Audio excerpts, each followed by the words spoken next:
I'm Tom Johnson, Thomas Johnson Antique Furniture Restoration in Gorham, Maine. I'm working on a project that I hope to share with you in the coming weeks. And in the meantime, I'd like to share a project that was always one of my favorites, and yet it never got the attention I thought it deserved. In this video, I design and build new feet for a large oak Victorian table, eliminating the ineffective casters, raising the height by a total of 2 5/8 inches, both to account for the missing casters, the casters that are now gone, but also some extra height to allow the use of a wheelchair by a family member.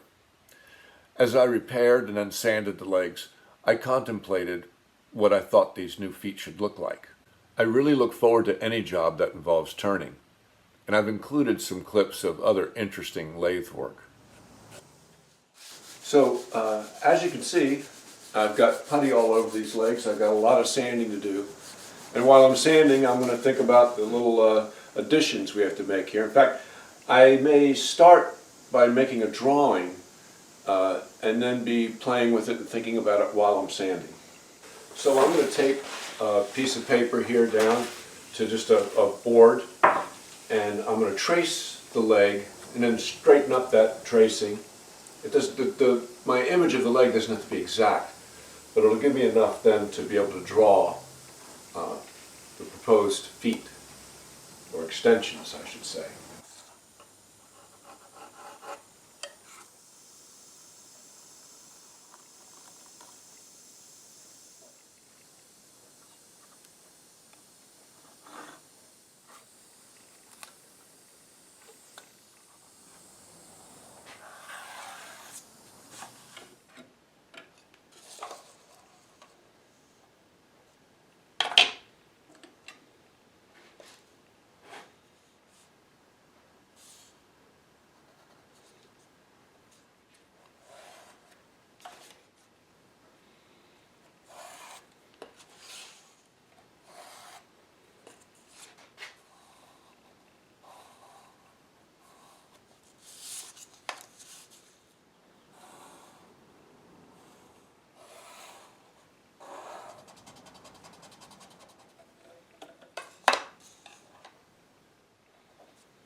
Okay, I think we have a fair representation of the leg. We need to add 2 5/8 inches. I know before I said 2.5, but I forgot about the sleeves on the bottom, so it's really 2 5/8. So we've got to fill this space here. So how am I going to design these leg extensions? First thing I'm going to do is look up bun feet online. This is Osborne Wood Products. They do a lot of great turnings. You can see all these variety of feet. It's amazing. Really good ideas. Now, why don't I buy feet from them? I would in a heartbeat, except all these feet are absolutely huge. They're not made for furniture. They're more for kitchen islands. And also, although they make them in red oak, they make them in 4 different woods. Although they make them in red oak, that wouldn't work for this. But I am really liking this foot right here. This foot, these are the elements that I just drew. Damn near the right size. I think I'm going to draw this right here. So I know I want a 1/8 pad on the bottom.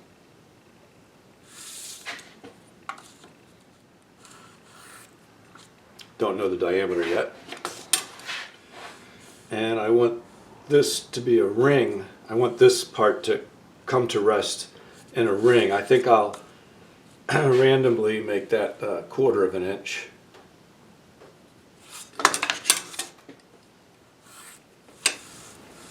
There's 1/4. Make it just a little bit bigger.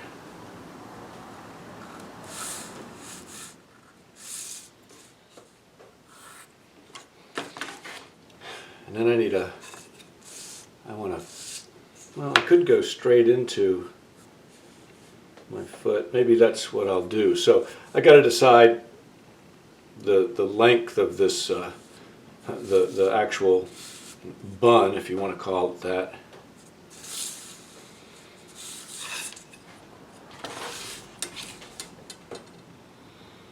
Maybe I'll make it like, I'll just try 1.5 inches for openers.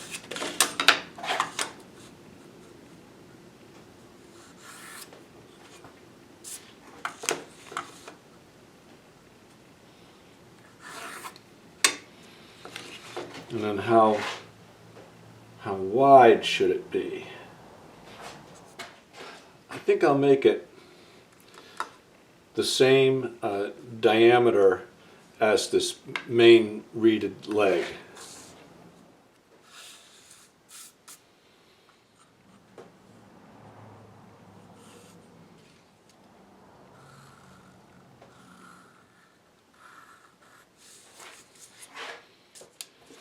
And so then I want a little a 1/8 cap on that bun.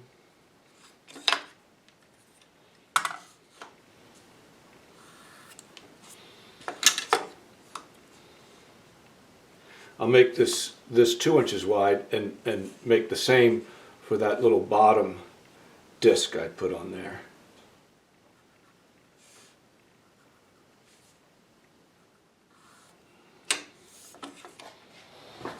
And then I think I can just go with a cove, and not like perfectly centered, but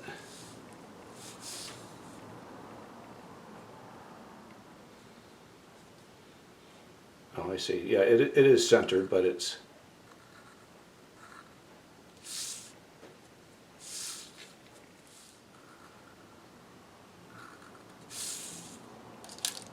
all right.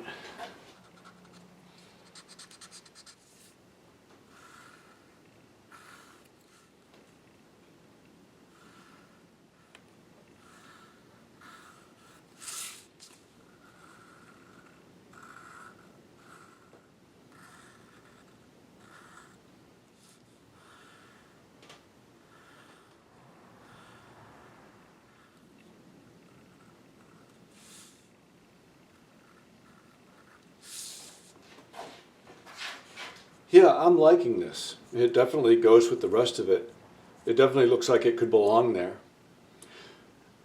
So I need to send I'm going to photograph this and send it to the owners of the table to get their approval. In the meantime, this gives me enough information that I can start gluing up the wood I need to make the turnings.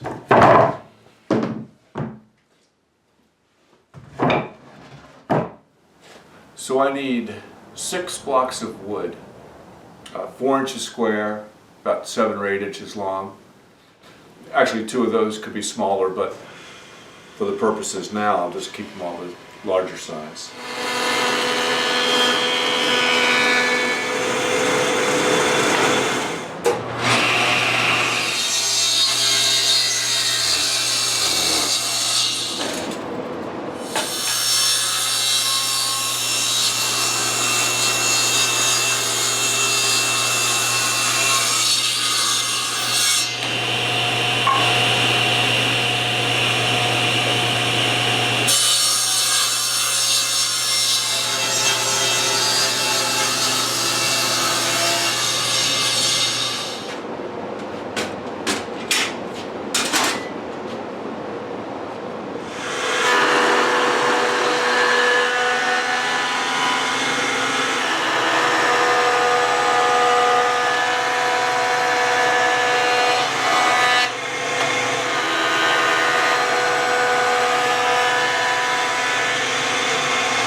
this joint fails, it won't be for lack of glue.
You know, I usually turn spindles and such from the square, but these are so big, I think I'm going to cut them again and make them octagonal.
realized I needed to make one the next size up. You know, that wasn't really going to work. This is better.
So, that's the first one. You know, it always takes much longer to do the first one. You're sort of figuring out which tool to use for which cut and stuff. By the time I get to the fourth one, I'll be able to do it pretty fast. Maybe I'll even make a real-time video of the last one when I know what I'm doing. I'm getting ready to turn the last one, and of course these last two are smaller ones for the center legs. So this is the last one. I'm not going to show it in real time because most of the time it's just hogging away excess wood.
So I'm all done making the feet, 4 big ones, 2 small ones.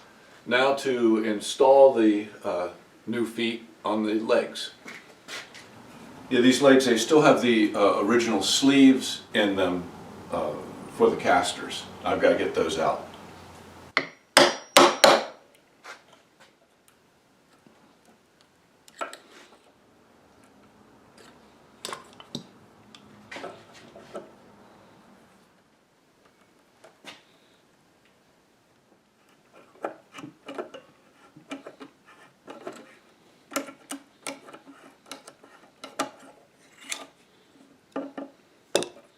So that's a 3/8 hole, it's pretty standard for these sleeves, and I've got to drill it out to 5/8.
Yeah, not bad. You know, I'm a little concerned that this might move on me under the stress of drilling. You know, because of this taper here, it's not clamped. Well, I can't move it with my hand, but I'm going to add some sandpaper to the bottom of this block, and I'm going to clamp it when I drill it.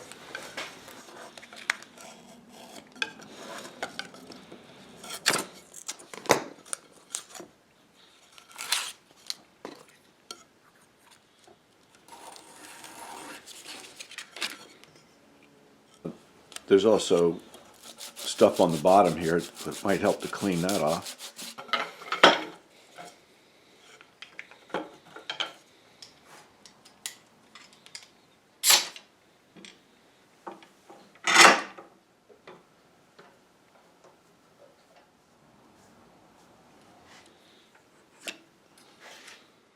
That looks like it lines up pretty well.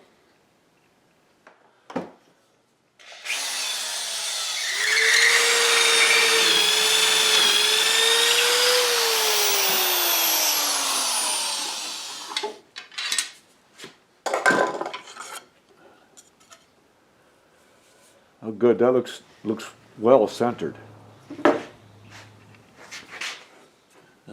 think they're the same size?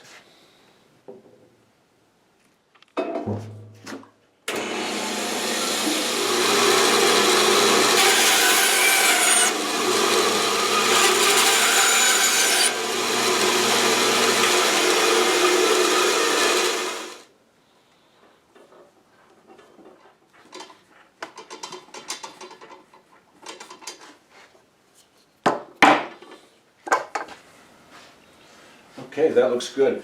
My biggest concern was that this be centered correctly on the existing turning, and yeah, it looks great. So now I'm going to do the others off camera. I'm do this one and then turn it up, see what it looks like in the upright position. I think they look good. So the legs were always darker than the table top even originally. I put a little paint thinner on them and they look great. I don't think they need to be stained. And then I think I have the stain for the new turnings too. For the feet, I tried some of the same stain that I used on the top. And it's not bad at all, but it's on the light side. So this is the same oil-soluble dye stain I used on the top. And this is the standard golden oak I'm applying, which is too light. That's fine. And then I applied same type of stain, the oil-soluble dye stain, but this is the walnut. Now, let me put some more paint thinner on that. There's just paint thinner. But I'm assuming that when I put a coat of varnish on it, that's what it's going to look like.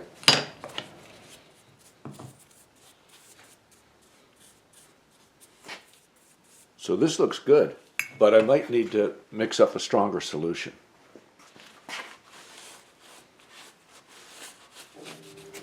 I'll use 8 ounces of paint thinner,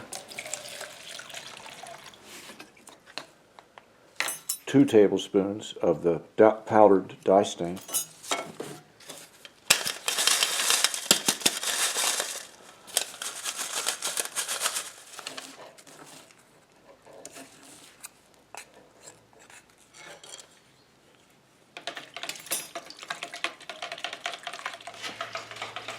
so I've got to let this dissolve for an hour. Okay, let's try it with the stronger dye stain now. So this is paint thinner on the leg. Presumably this is what it's going to look like when I put the varnish on it. And here's the walnut stain.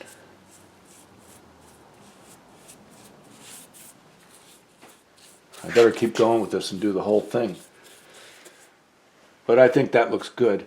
And if it needs to be adjusted in any way, I'll do that with color in the finish.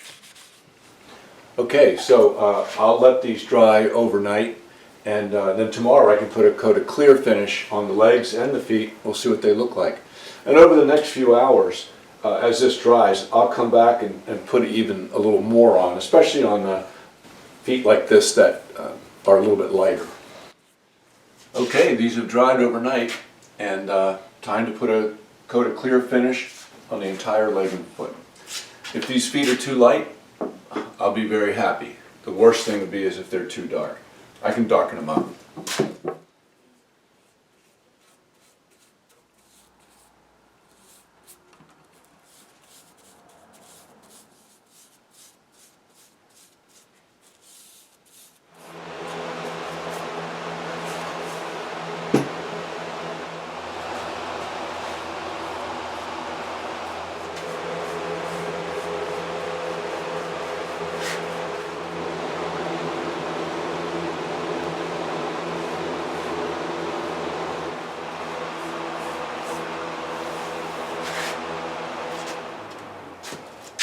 Okay, I'll let these dry till tomorrow.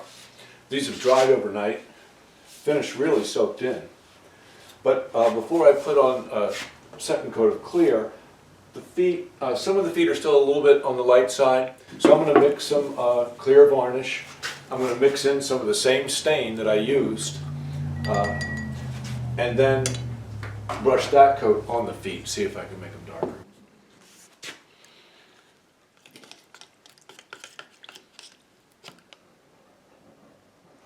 Boy, it's a nice color. I think I can put even more stain in.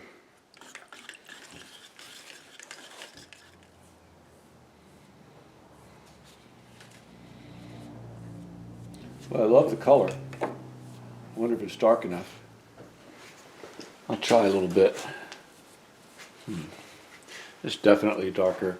Not really sure if it's dark enough, but I think I'm going to go with that. I can always do it again. Yeah, I think I'm going to go ahead and use this color. If it's definitely in the right direction, then I'll coat these with clear. And if it's not dark enough, I imagine this is going to need 4 coats. This is just the second coat, so I can add it again to the third coat, even a 4th coat. You know, when matching colors, people often think you mix up a particular stain, put it on there, and it's the right color. That's rarely the case. Typically, you build your color in layers, just like this. I stained the wood. Now I've got stain in the finish, 1 or 2 coats, then the clear. The finish itself carries with it a really nice amber color, so you're building up the color in layers. Now I need to clear coat the rest of these legs. All right, let them dry overnight.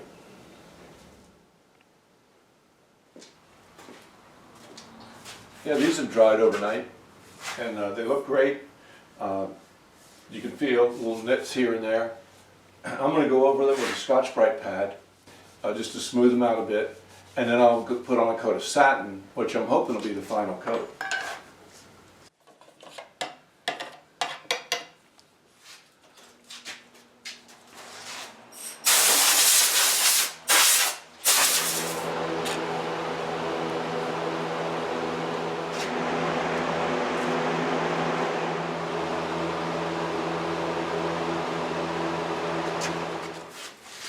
Yeah, the legs came out really well. So the next step is to assemble the table.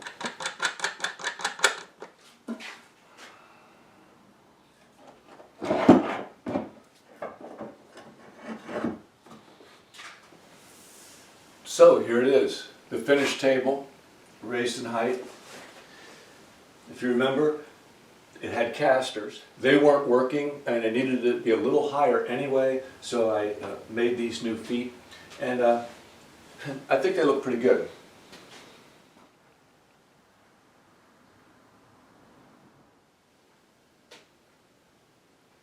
If you enjoyed this video, please like, subscribe, feel free to share on other social media platforms.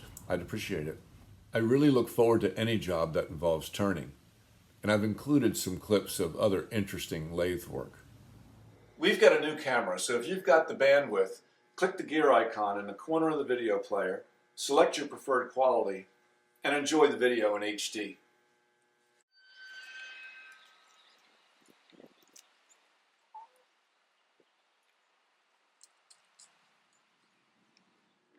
Hi, I'm Tom Johnson of Thomas Johnson Antique Furniture Restoration in Gorham, Maine. This is a really nice contemporary continuous arm Windsor chair, and there was an accident. This arm got pushed and damaged. Actually, the spindles got damaged. One spindle, I have the piece, a lot of glue surface. I can repair this spindle, but this spindle, I'm going to have to make a new one. So I'll turn a new spindle and then re-glue this.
looks really good.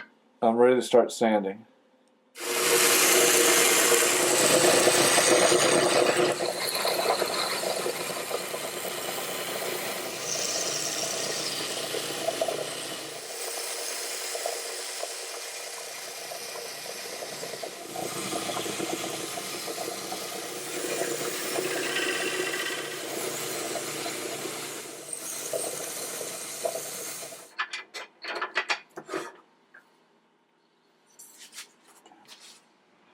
So now I'm going to cut the spindle, and it's easy. I'm going to cut it long, because after I glue it into the chair, I'll then trim off the bottom and the top.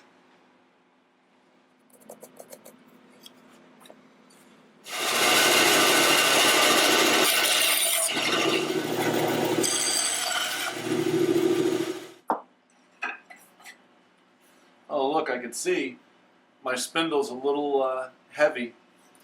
I can't come up through the hole. I'm going to have to take some off.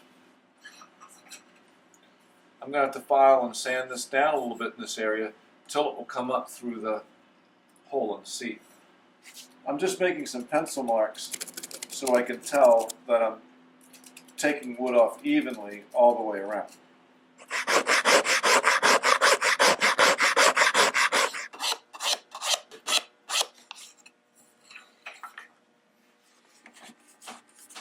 Great, finally, I've got it all the way through where I want. Now I cut the slots for the wedges. Now I see that on the old spindle, that wedge was about 3/4 deep. I've marked about where I think I'm going to end up trimming it off.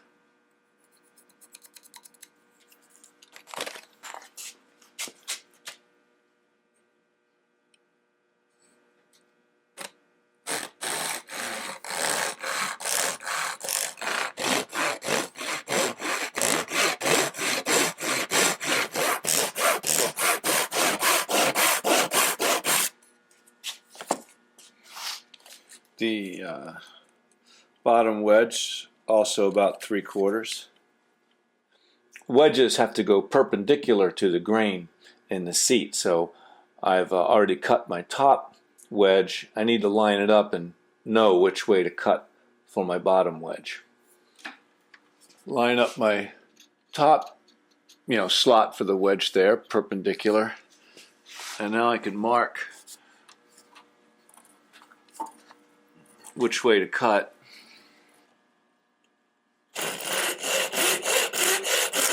Now I'll make the wedges that I need.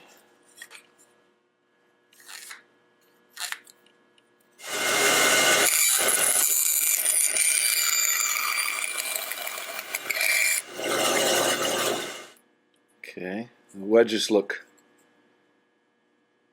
pretty good. Okay, now I think I can start the glue up.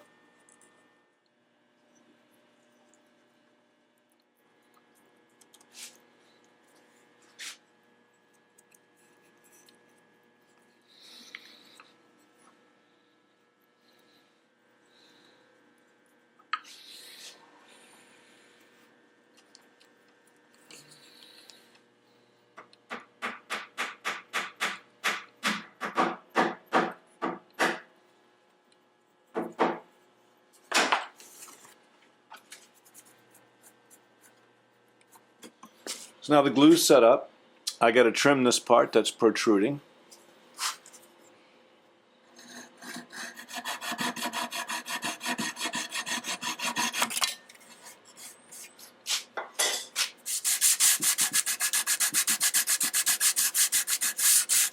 So I've got the top all smooth.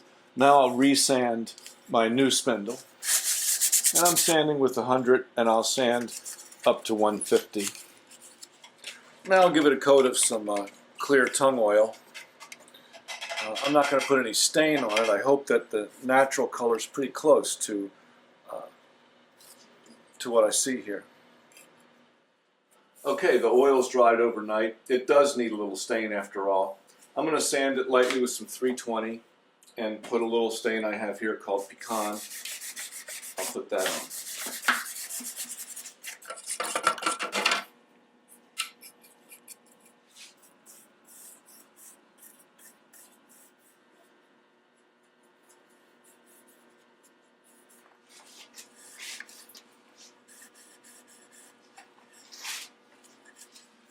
stain looks okay, but one reason I didn't want to stain it is that the stain picks up the grain a little bit, whereas all these have aged naturally.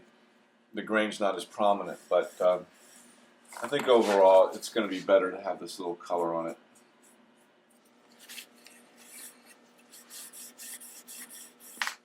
Okay, I've polished this with my beeswax polish. If you remember, both these spindles were broken. I replaced this spindle. This is new. This spindle I was able to repair. It looks pretty good.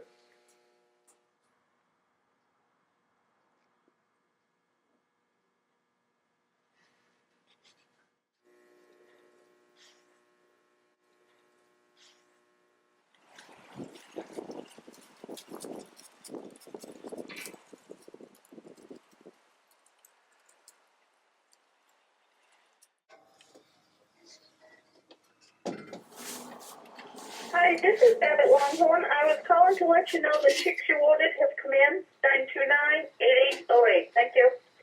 Thursday, 1:49 p.m. I'm Tom Johnson, Thomas Johnson, Antique Furniture Restoration in Gorham, Maine. We've had an addition to our extended family. My niece and her husband, who already have 2 daughters, have welcomed a new baby into the family, and I'm going to turn a rattle on the lathe.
So now I'm going to make a little handle here.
Okay, I think I'm ready to take this off the lathe.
Okay, now I'm ready to finish this. I'm going to give it a few coats of mineral oil.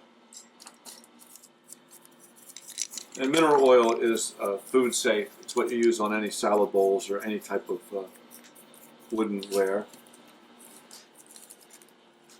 So this first coat, I'm just going to keep kind of putting it on and keep it really wet for a while. I don't know, maybe a half hour or so. I'll let that dry, and then over the course of the next few days, put a few more coats on it, so I know that it's well sealed. Okay, I've put a couple coats of mineral oil on the rattle, and I think it looks pretty good. Do you like your rattle? Does it taste good? Yeah. Does your rattle taste good? Hi. Yeah.